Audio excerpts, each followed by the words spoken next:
नमस्कार दोस्तों, मैं शेखर फिर से आपका स्वागत करता हूं करंट अफेयर्स विद शेखर में। और आज हम सितंबर मंथ की ये 10 इम्पोर्टेंट न्यूज़ पढ़ेंगे और इन करंट अफेयर्स के साथ साथ जो और न्यूज़ जुड़ी हुई हैं, चाहे वो पॉलिटी, हिस्ट्री, ज्योग्राफी जो भी होंगी, उन्हें भी एक्सप्लेन करेंगे। ठीक, तो पहली न्यूज़ है अडानी ग्रीन एनर्जी लिमिटेड। अच्छा, अडानी एशिया के सबसे अमीर व्यक्ति, तो इनकी एक कंपनी है जिसका नाम है अडानी ग्रीन एनर्जी लिमिटेड। इन्होंने क्या किया है, राजस्थान के जैसलमेर में दुनिया का सबसे बड़ा विंड सोलर एक प्लांट खोला है। मतलब ये इस प्लांट से हवा से भी और सूर्य मतलब सौर ऊर्जा से बिजली बनाई जाएगी। अच्छा, मैं कह रहा हूं विश्व का सबसे बड़ा।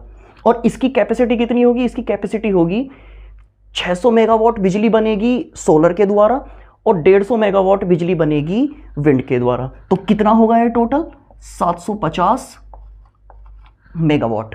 तो 750 मेगावाट का, अच्छा क्या दुनिया में इससे बड़ा नहीं है? हमने तो सुना है राजस्थान में इससे भी बड़े बड़े प्लांट हैं। बिल्कुल हैं, लेकिन वो केवल एक पे ही बेस्ड हैं। या तो वो केवल सोलर होंगे या केवल वो पवन ऊर्जा मतलब विंड एनर्जी से चलते होंगे। लेकिन ये एक हाइब्रिड प्लांट है कि जो दोनों से साथ में ही दोनों से बिजली बनाएगा, सोलर से भी और साथ ही साथ में हवा से भी। तो इस प्रकार का हाइब्रिड को अगर देखा जाए तो ये दुनिया का सबसे बड़ा प्लांट बन गया है। और खुला कहाँ है? राजस्थान के जैसलमेर में। और इसकी कैपेसिटी कितनी है?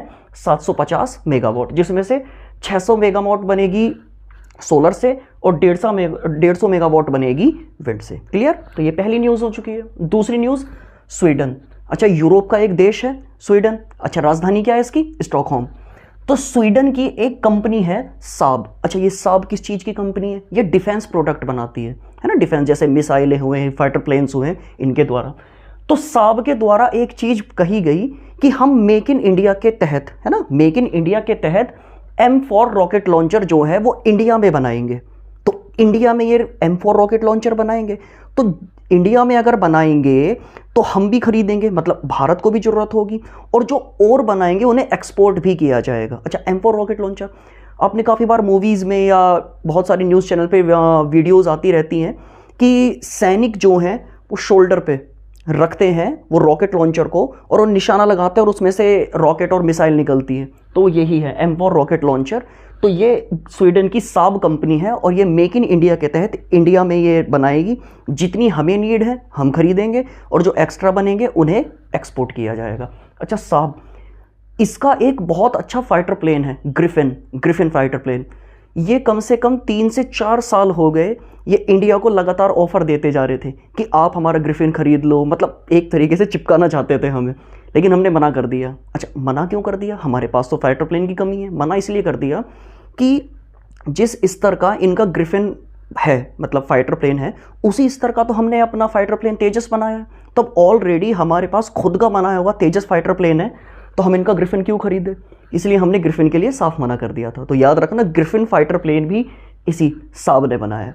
नेक्स्ट न्यूज़ है, केंद्र सरकार ने एक नई ऐप लॉन्च की है, जलदूत। तो केंद्र सरकार के द्वारा एक नई ऐप जलदूत लॉन्च की गई है जो क्या बताएगी?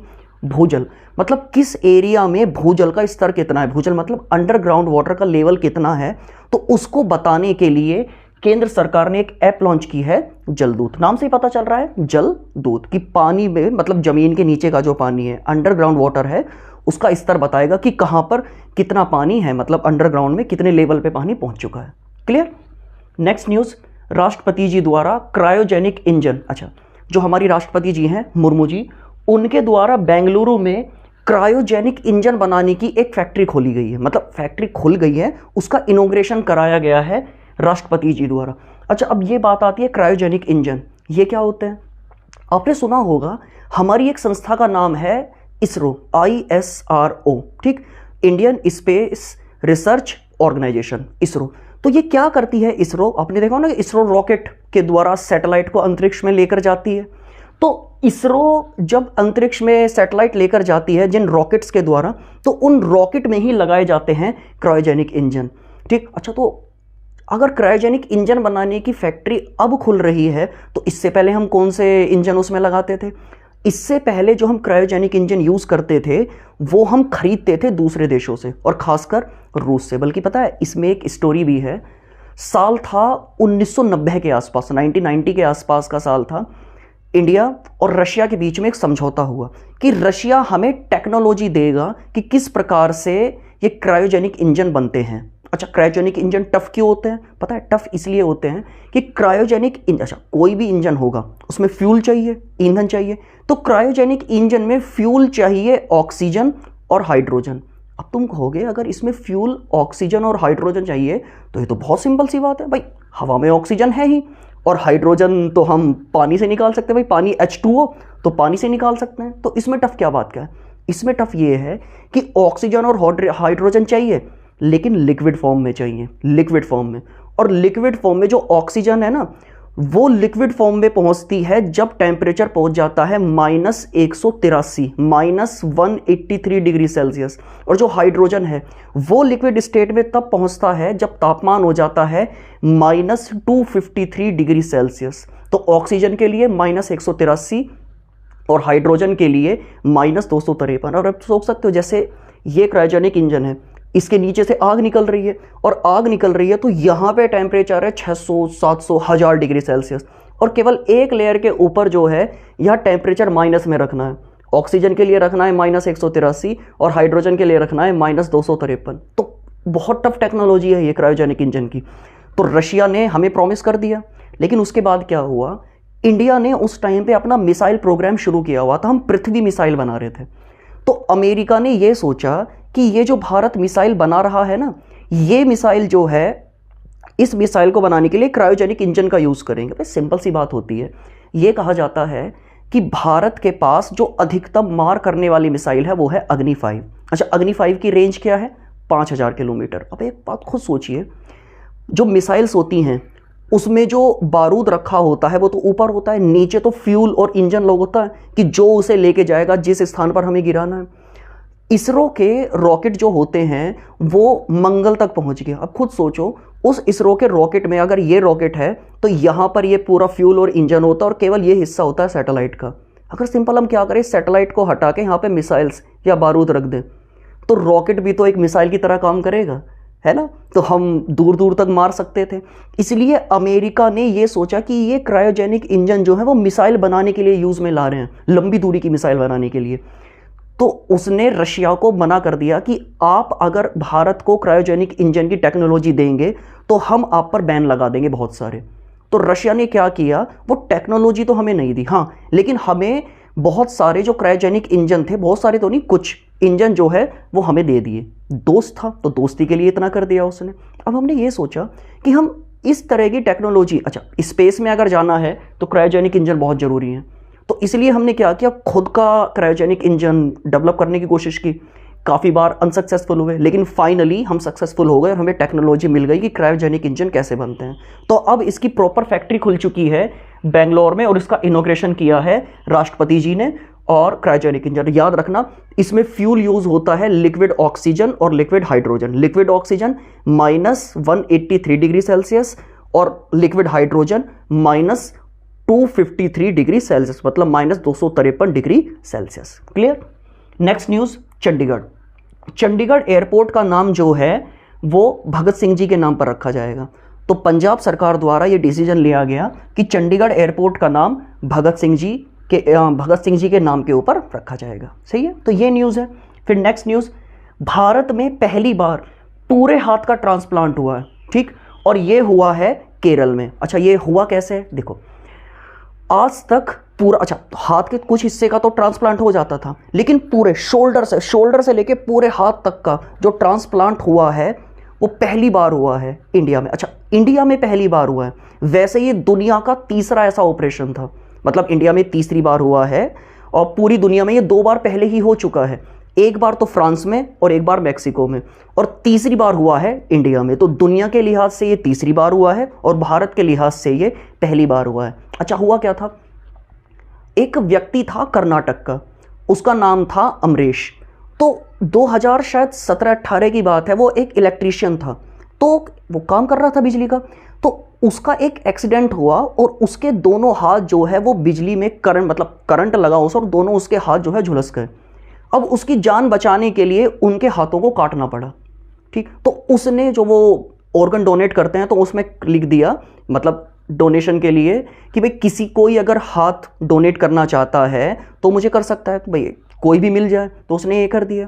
अब हुआ क्या, एक व्यक्ति था विनोद, उसने फॉर्म भरा हुआ था कि मेरी मृत्यु के बाद जो है मेरे अंगों को मतलब दान में दे दिया जाए, सही है। तो जो ट्रांसप्लांटर है वो भी मिल गया, और जिसे देने थे उसने पहले से फॉर्म भरा हुआ था। तो हुआ क्या, केरल में ये ऑपरेशन हुआ, और जो व्यक्ति हैं विनोद जी, उन्होंने अपनी मृत्यु के बाद उनका हाथ जो है, जो वो अमरीश जी हैं, उनको ट्रांसप्लांट करा दिया गया, ठीक है। तो ये भारत में पहली तरीके का ऑपरेशन हुआ है कि पूरे शोल्डर से ही हाथ को ट्रांसप्लांट कराया गया है, लेकिन ये व्यक्ति था कर्नाटक का, लेकिन जो ऑपरेशन हुआ है वो हुआ है केरल में। तो गर्व करने की बात है ना, चाइना में नहीं हुआ, अमेरिका में नहीं हुआ, ये इंडिया में हुआ है। दुनिया में भले ही तीसरे नंबर पे आया है, लेकिन कर तो दिया ना हमने, ठीक है। नेक्स्ट न्यूज़ ये हो चुका है हेमकोश। अच्छा, असमिया शब्दकोश, शब्दकोश मतलब डिक्शनरी, जो असमीज भाषा में जो डिक्शनरी है उसकी जो ब्रेल लिपि है। अच्छा, ब्रेल लिपि जो मतलब व्यक्ति होते हैं ना, जो ब्लाइंड पीपल देख नहीं पाते हैं, तो वो जिस लिपि का यूज़ करते हैं उसे ब्रेल लिपि कहा जाता है। तो असमिया डिक्शनरी की जो ब्रेल लिपि वाला वर्जन है उसका नाम है हेमकोश। तो हेमकोश जो एक असमिया डिक्शनरी है, इसकी ब्रेल लिपि का वर्जन प्रधानमंत्री जी को एक तरीके से गिफ्ट के तौर पर दिया गया असम सरकार के द्वारा। तो असम सरकार ने असमिया डिक्शनरी, जिसे कहा जाता है हेमकोश, इसकी ब्रेल लिपि वाला वर्जन प्रधानमंत्री जी को गिफ्ट में दिया। क्लियर। नेक्स्ट न्यूज़ है पीएम केयर फंड। अच्छा, पीएम केयर फंड, ये होता ना कि कोविड के टाइम पे आपने इस फंड के बारे में बहुत सुना होगा कि हम सरकार को डोनेशन करना चाहते हैं, गरीबों को डोनेट करना चाहते हैं, तो अगर हम किसी ऐसी संस्था को देते हैं तो हमें ये लगता है कि पता नहीं यार हमारा पैसा ठीक हाथों में जाएगा या नहीं जाएगा। लेकिन पीएम केयर फंड को जाता है तो हाँ, लगता है कि ये पैसा जो है वो ठीक हाथों में पहुंच जाएगा, गरीबों के पास पहुंच जाएगा, है ना। लेकिन फिर इन पे भी क्वेश्चंस उठने लगे थे कि पता नहीं भाई इसमें भी कभी घोटाला हो जाए या ना हो जाए। तो इसलिए क्या किया, पीएम केयर फंड के 3 ट्रस्टी बना दिए गए हैं, 3 ट्रस्टी, और एक नाम है रतन टाटा जी। और रतन टाटा जी इतना रेस्पेक्टेबल नाम है कि अगर ये ट्रस्टी बने हैं तो आंख बंद करके भरोसा कर सकते हैं इस संस्था पर। तो इनके 3 ट्रस्टियों में एक तो है रतन टाटा जी, एक हैं केटी थॉमस, ये सुप्रीम कोर्ट के रिटायर्ड जज हैं, और तीसरे हैं के मुंडा जी। ये कौन है, ये लोकसभा के उपाध्यक्ष, डिप्टी स्पीकर रह चुके हैं। तो पीएम केयर फंड के 3 नए ट्रस्टी बने हैं, रतन टाटा जी, केटी थॉमस जी और के Munda ji. Clear. Next news है बिहार सरकार।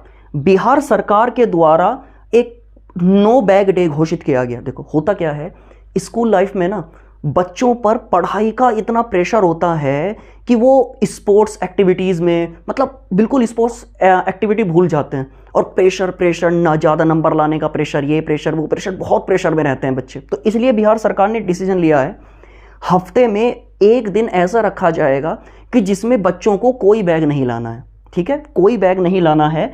और उस दिन सेलेक्ट किया जाएगा कि इस दिन केवल गेमिंग की या गेमिंग से संबंधित या और किसी संबंधित एक्टिविटी होंगी, लेकिन पढ़ाई नहीं होगी, गेमिंग एक्टिविटी इस तरीके की होंगी।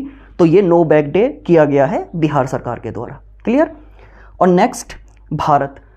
भारत जो है श्रीलंका का सबसे बड़ा द्विपक्षीय साझेदार बन चुका है ना। द्विपक्षीय मतलब दोनों पक्षों के बीच में। होता क्या था, 2017-18 के बाद से श्रीलंका का जो सबसे बड़ा व्यापारिक साझेदार मतलब जो ट्रेड पार्टनर था वो था चाइना। लेकिन अब 2021-22 में हमने चाइना को पीछे छोड़ दिया है और हम अब श्रीलंका के लिए हम सबसे बड़े व्यापारिक साझेदार हो चुके हैं। अच्छा, ये इंपॉर्टेंट इसलिए है क्योंकि चाइना ने श्रीलंका का बहुत फ़ायदा उठाया है कि उन्हें सस्ते सस्ते लोन दिए और लोन के नाम पर उनकी ज़मीनों पर कब्जा कर लिया है। जैसे आपने एक नाम सुना होगा पोर्ट का, हम्बनटोटा। तो हम्बनटोटा जो बंदरगाह पोर्ट है वो श्रीलंका का है, लेकिन 100 सालों के लिए वो लीज पे जा चुका है चाइना के पास। और क्यों? क्योंकि जो श्रीलंका ने लोन लिया था चाइना से, श्रीलंका उसे चुका नहीं पाया, तो बदले में चाइना ने क्या किया, 100 सालों के लिए हम्बनटोटा पोर्ट को अपने पास रख लिया है लीज पे। ठीक है। अच्छा, अगर मैं क्वेश्चन पूछूं कि इंडिया का 2021-22 के लिए सबसे बड़ा व्यापारिक साझेदार मतलब ट्रेड पार्टनर कौन रहा है, तो ये आपका होमवर्क है, कमेंट में आप आंसर बताइएगा कि 2021-22 के लिए भारत का सबसे बड़ा ट्रेडिंग पार्टनर कौन सा देश रहा है? क्लियर? तो ये हो गई हैं आज की न्यूज़, और नेक्स्ट वीडियो में जल्दी मिलते हैं और इंपॉर्टेंट करंट अफेयर्स पढ़ते हैं। Thank you.